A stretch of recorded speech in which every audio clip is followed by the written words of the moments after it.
Setelah lebih dari 2 minggu PPKM diterapkan di Jawa Timur sejak 11 Januari lalu, Satgas COVID-19 mencatat tingkat keterisian tempat tidur isolasi di 145 rumah sakit rujukan dan 4 rumah sakit lapangan di bawah 70%. Ada pengurangan sekitar 11% dibandingkan sebelum diterapkan PPKM. Data Satgas COVID-19 Jawa Timur per 26 Januari menunjukkan dari sekitar 7.200 tempat tidur isolasi, di kamar isolasi biasa tersedia 34%, sedangkan di kamar isolasi ICU tersedia 35%.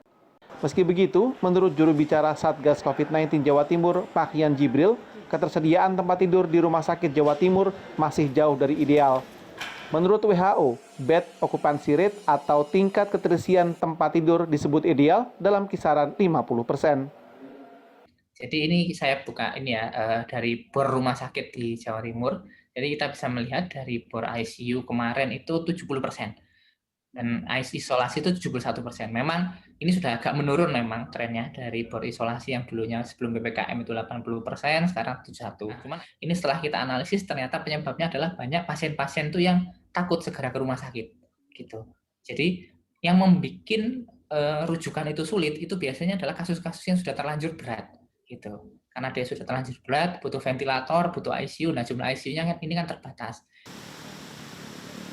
Sementara itu, epidemiolog dari Universitas Airlangga Surabaya atau Ilah Isfandiari mengatakan ada beberapa indikator untuk mengukur keberhasilan kebijakan pembatasan selama pandemi, seperti PPKM. Ia menyebut waktu 2 minggu belum cukup untuk menilai PPKM berhasil atau tidak. Sehingga kalau kita ingin mengevaluasi PPKM yang kemarin itu hasilnya seperti apa, dari aspek penambahan jumlah kasus itu baru bisa kita lihat 2 minggu setelah pelaksanaan PPKM itu, jadi akhir Januari. Nah, disitulah kemudian kita bisa melihat apakah efektif PPKM itu menurunkan jumlah kasus baru. Ada beberapa indikator yang lain seperti penurunan jumlah kematian dan lain sebagainya. Tetapi apapun, ya jumlah kematian itu pun juga tergantung dari berapa banyak jumlah kasus baru juga kan.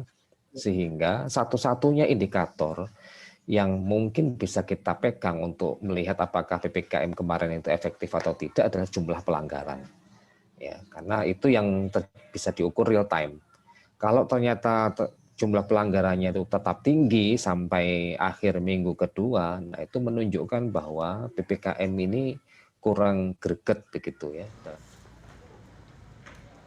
Berdasar data Satgas COVID-19 Jawa Timur, rata-rata ada penambahan 600 hingga 700 orang yang positif di awal PPKM. Tetapi selama beberapa hari terakhir, pertambahannya mencapai 1000-an orang per hari. Hingga 28 Januari, total pasien positif di Jawa Timur lebih dari 110.000 orang. Meski pasien yang sembuh sekitar 94.000 orang, jumlah korban meninggal di Jawa Timur tetap tertinggi se-Indonesia, yakni lebih dari 76.000 orang. Rangga Umara, Miki Peresia, Surabaya, Jawa Timur.